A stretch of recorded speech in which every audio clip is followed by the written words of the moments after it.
So we start with the 30 Years' War, which is a conflict between Protestants and Catholics. Yay, another religious war that gets its name from the fact that it lasts 30 years, 1618 to 1648. If you know 1648, that's pretty important. That middle point in the 17th century is going to be important because this is the last religious war in Europe. There are religious facets to some wars that will come later, but this is the last one that is fought just over religion. Okay? The Protestants are led by Gustavus Adolphus, who is the king of Sweden. Sweden is a primarily Protestant nation. He is their major military leader. We can't say that they were united under any one particular individual or behind any one particular country, but Gustavus Adolphus is their premier general. He does a very, very good job pushing the Habsburgs back. The Habsburgs, we know, are the leaders of Austria, and they are Catholic. On the Habsburg Catholic side, it's primarily the Austrians who are fighting. They're going to get some help from some other Habsburgs who are on the throne in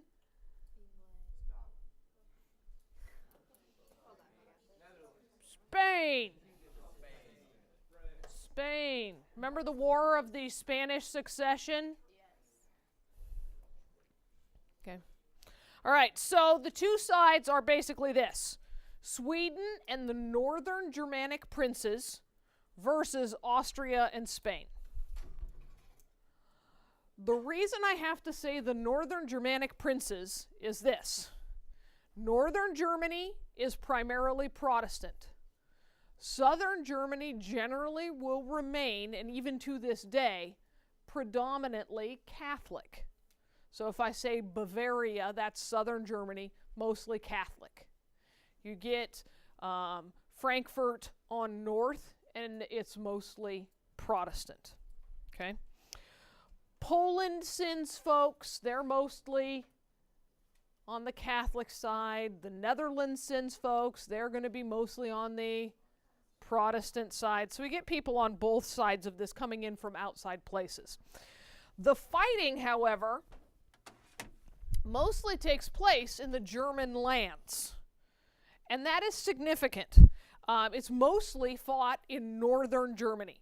The land there is mostly plains, fairly level, lots of rivers, good transportation. Okay? But what does that mean for the people of northern Germany?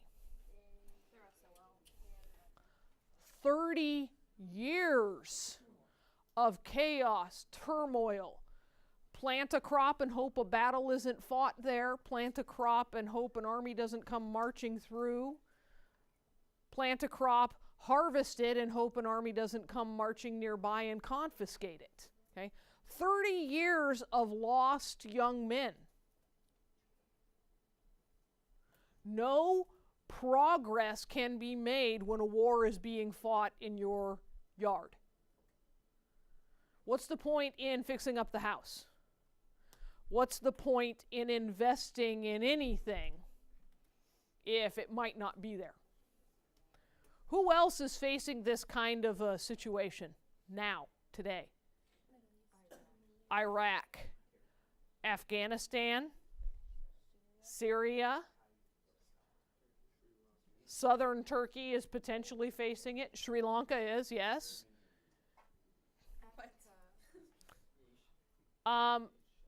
Sudan. Sudan is.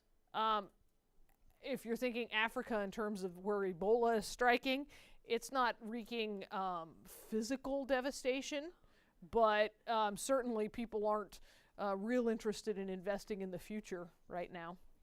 Yeah. Infrastructure is destroyed. Bridges are destroyed. Roads are torn up. Population is just gone. If a war is habitually being fought where you are, eventually what do? Either you get killed or you move, right? The Hawaiians right now, whose houses are being threatened by the lava from Kilauea, what are they doing? They're leaving.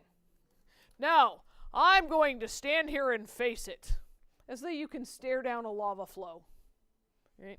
I'm not sure even Superman could stop a lava flow. Come 1648, when this is over, Germany is going to be so thoroughly devastated that it's going to take almost another 250 years before it'll be able to unify. It's going to take them a long time. Germany won't become a nation as we think of it until roughly 1900. Okay. In France, I mean, how do we have a war between Protestants and Catholics and we haven't mentioned France? Right? I mean, really? The Louis are just sitting there going, huh, that's interesting. I don't think so. They waited. See, Richelieu is a smart fella. He waits and he's watching and he's trying to figure out who's ahead, who's going to win. Right at the end of the 30 Years' War, when it looks to them like the Habsburgs might win, France intervenes. On whose side? The Protestants. Well, I didn't just screw that up. France, the Catholic nation, basically led by Cardinal of the Catholic Church, Richelieu, intervened at the end of the 30 Years' War on the side of the Protestants. Yes, Grayson?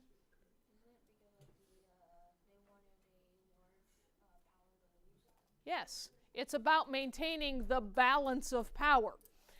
If France sat back and let the Habsburgs win, that might mean that they would have a more powerful rival. If France makes sure that the Habsburgs lose, that diminishes Austria's power, thus theoretically increasing France's power. Spain's power is what? Decreased. And France has some weak allies to count on then, right? Sweden and the Prussian North. Yes? Well, wouldn't that get them in trouble with the Pope? Does it get them in trouble with the Pope? The Pope is not happy, but who's king in France? We got Louis XIII. While he is loyal to the Pope, he's his own man, right? He's his own man. Okay. What else does France get out of this? Trust from the Protestants. Land, and land equals money, and money equals power. All right, so the 30 Years' War is ended by the Peace of Westphalia. You need to know that. The 30 Years' War is ended by the Peace of Westphalia. You need to know what treaty ends it. Okay? Territory goes by the name of Alsace. This is east-southeastern France, okay? Borders Switzerland now. Most of the territory that's known as Alsace is awarded to France in 1648. If I say Alsace-Lorraine, does that sound familiar to you at all? Do you know why it sounds familiar? Alsace-Lorraine is going to go back and forth between France and Prussia, and then France and Germany, and France and Germany. Alsace is going to come up again and again and again. And you have to come back to 1648 when it's first awarded to France. Okay? It's not a French-speaking region, it's Germanic. If you go to Alsace today, you walk into a restaurant, German, French on the menu, side by side. You can order crepe and schnitzel in the same restaurant. Are those the same thing? No. No. French food, German food. And it's just like, yeah, it is what it is. Okay.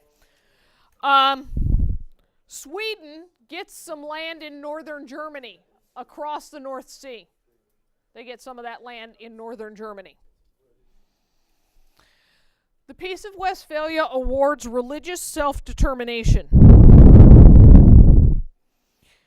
In Germany, if you are, and when I say in Germany, I'm referring to the territory that today is Germany, okay?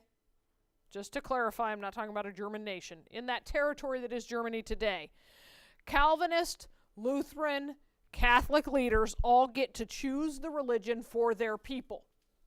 And so in theory, if you are a person living in territory where the leader says, we're Lutheran, and you're like, I'm not, you can go.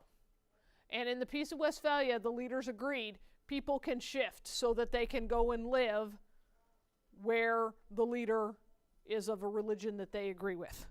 Okay? What's the reasoning behind this? Stop the religious wars. Okay? We get a new nation. Holland exists now. What do we call Holland today? What's it part of? Netherlands. Switzerland now exists. Yay! I had always thought growing up that Switzerland was like an ancient nation. It's fairly new. Fairly new. The Habsburgs. Sorry. Got to keep going over these outcomes of the Peace of Westphalia. Okay? The Habsburgs are weaker as a result of the Peace of Westphalia. France is stronger for two reasons. New land, weaker Habsburgs. Right?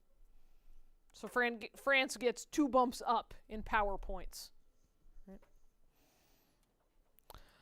In the Germanic states, they are all independent now. All of these little Germanic states. There's like 360.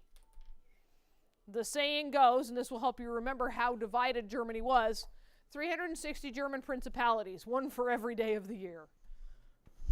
Okay. That really confused me when I read this. Give or take. I mean, come on, we got 360 of them. Isn't that close enough? Say over 360 now. Yeah. Yeah, it depends on who you read. In some accounts, there's 372, but then there were rivalries, like brothers were both claiming the same, so do we count those as both, as 2, or do we count it as 1? And yeah, it's kind of ugly.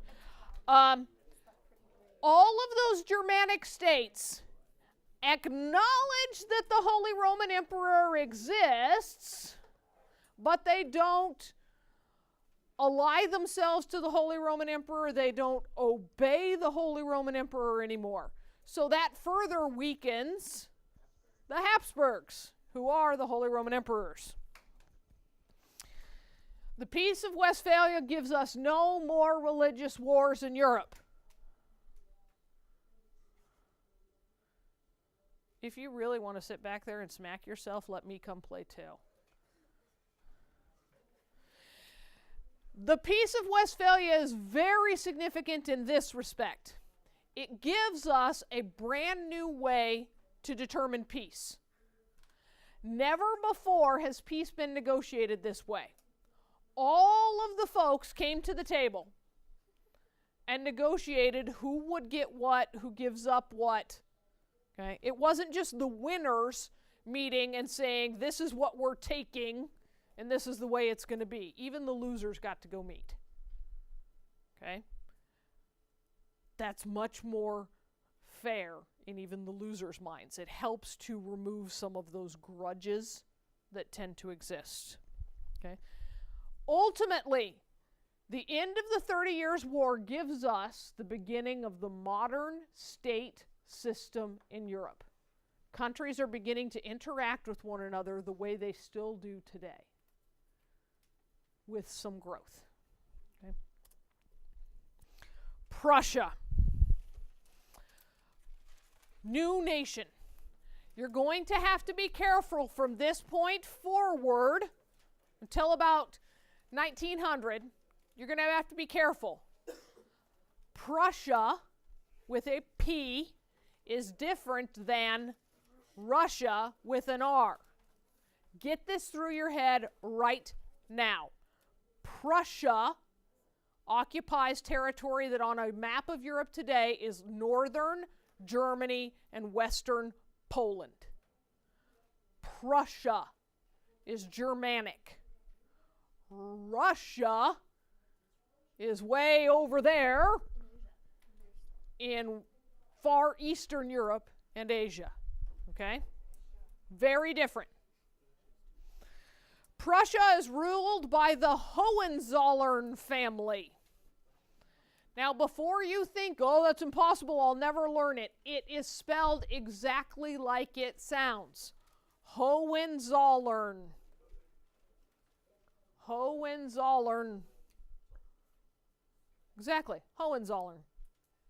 So the Hohenzollerns rule Prussia.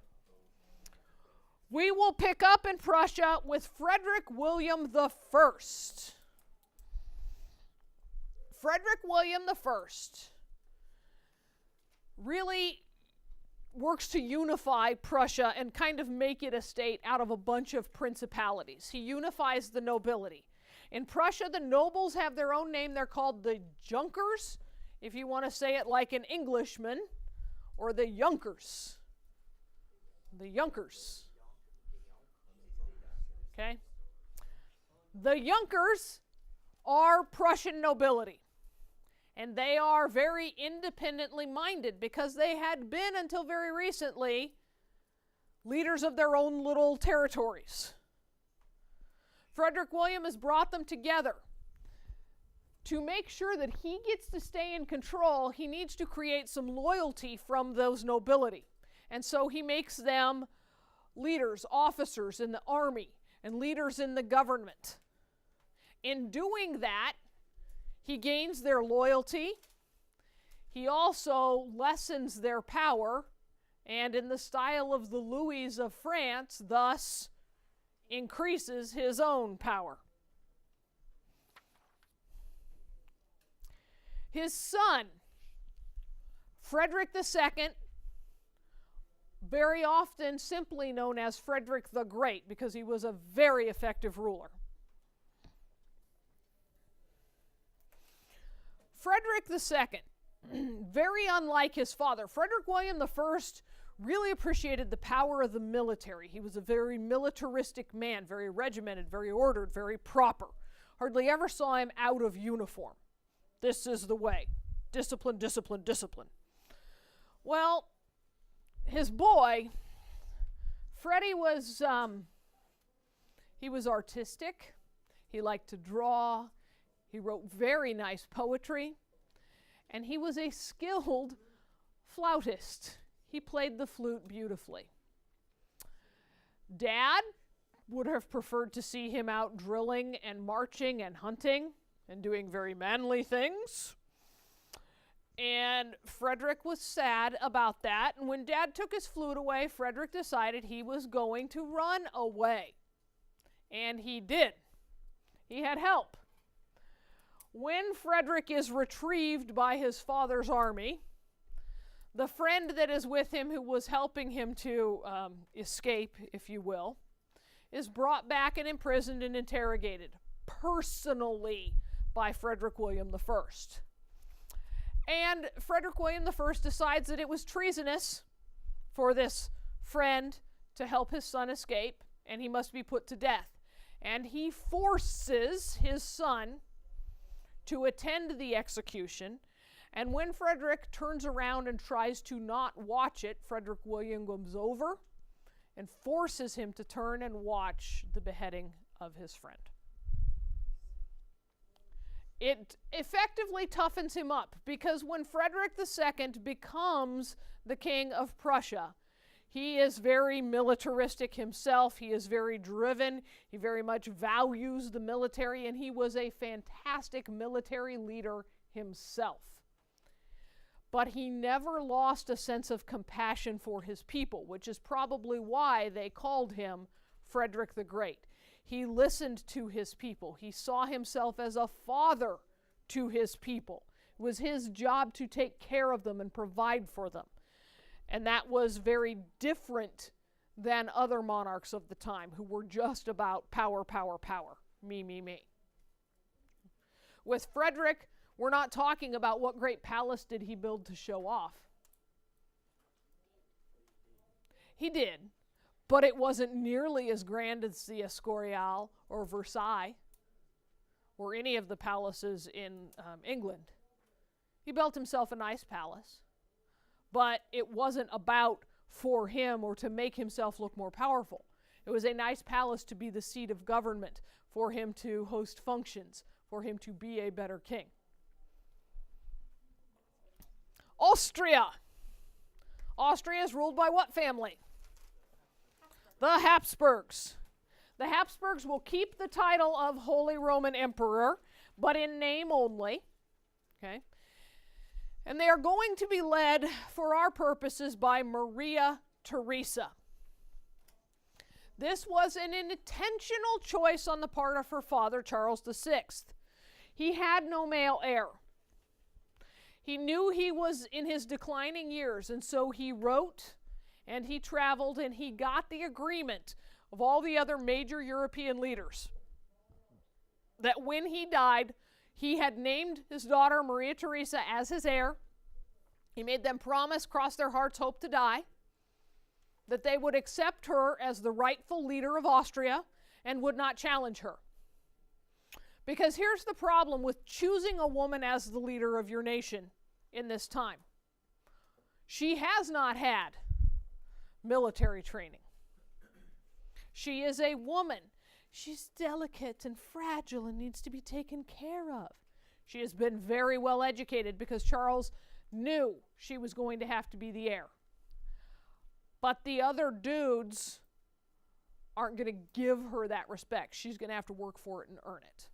So they all promise, okay, yep, we're good. Your choice, we respect you.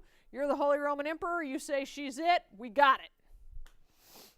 Yes? Why do you want her to, why wouldn't you just have one of, a distant? There wasn't a good option. Remember the Habsburgs and the Chin? Lots of inbreeding. When Charles dies, Maria Theresa becomes Empress of Austria, but her husband becomes the Holy Roman Emperor. A woman couldn't do that. Why? Because you have to be crowned by the Pope, and the Pope was not about to put the Holy Roman Emperor's crown on a woman. So, Maria Theresa comes to the throne and everybody lives happily ever after. Now, we get the War of the Austrian Succession because Maria Theresa comes to the throne and everybody else goes, that Charles VI, that foolish old dying man, what a sucker. We're going to mop this little girl up. She was a woman, by the way, married, had kids by the time she comes to the throne. She knows who she is. She knows what she can do. She goes, she travels, and monarchs didn't travel a whole bunch then. She travels to the east from Austria to Hungary, and she makes an appeal to the Magyars, the nobility in Hungary. And by the way, Austria and Hungary had been like butting heads forever before this. She goes next door and she says, please, I need your support here. I need your help. She makes a very impassioned plea to them, and they are overwhelmed with how committed she is, how dedicated she is, how purposeful she is. And the Hungarian nobility proclaim, absolutely, we're behind you, babe, 110%. You're our girl. You're our bae. All right? And so with the support of the Hungarians, Maria Theresa wins the War of the Austrian Succession, retains her throne as Empress of Austria, and will rule a good long while and have a tremendous impact upon not just Austrian history, not just Central European history, but European and world history as a result. What really puts her over the top, though, is the intervention of two nations that don't make sense. Britain and Russia enter the War of the Austrian Succession on Maria Theresa's side. Were they entering for her? They entered for whom? For themselves. Why?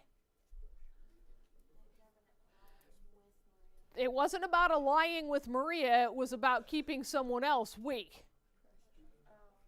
Prussia and France. Yeah, they definitely did not want Prussia getting more territory. Prussia effectively takes Silesia, which is like northern Austria, just sucks it up, and that'll never go back to Austria. But yeah, Britain and Russia did not want another strong power in Central Europe. Maria Theresa will end up making Austria a much stronger empire. She doesn't centralize the government like France did, with the intendant system, but she does make things more equitable. Nobility pay taxes, clergy will pay taxes, government is run much more efficiently. There is not the corruption that had gone on. And she is going to rule for a long time, and after the War of Austrian Succession, for a mostly peaceful time. And that means no wars, which means prosperity. And prosperity brings stability, just like stability brings prosperity. Because if your nation is prospering, you don't want to risk going to war and losing that prosperity. So one causes the other, and one causes the other. Stability brings prosperity, and prosperity helps bring stability. Yes? Since Maria Theresa was a female heir, does that mean that the Habsburg Empire was over? No, the Habsburg Empire is not over. Her son Joseph II will rule following her. We're going to have Habsburg emperors clear through World War I. The Habsburg name? Yes, it is an heir to the Habsburg throne who was assassinated that helps ignite World War I. Oh, that one guy. Because of the wrong turn. How come Franz Joseph. Yes. she took most of the ruling? How come they didn't just have her husband take over the ruling? Because he wasn't in the bloodline. The husband can't take the throne of Austria because he's married in. He's an in-law. And while we like our in-laws, but yeah, we don't give them the good china. Yeah. All right, questions. Yes. So was it Britain and Prussia or Britain and Russia? Britain and Russia to keep Prussia from becoming more powerful. No, Prussia started the thing. As soon as the crown was on Maria Theresa's head, Prussia invaded to the south and took Silesia away before Austria was even like, what just happened here? Autumn? With the 30 Years' War, do we need to know about Ferdinand and Bohemia and how the whole thing started? Yeah, it wouldn't hurt to know how the 30 Years' War got kicked off. That may be a little more specific than you need to know, but being familiar with at least Ferdinand and Bohemia, it would be good. Maria Theresa's youngest daughter is Marie Antoinette and will be in France to see things go to pieces, yes. And that's part of her reach into all of European history, yes. Okay.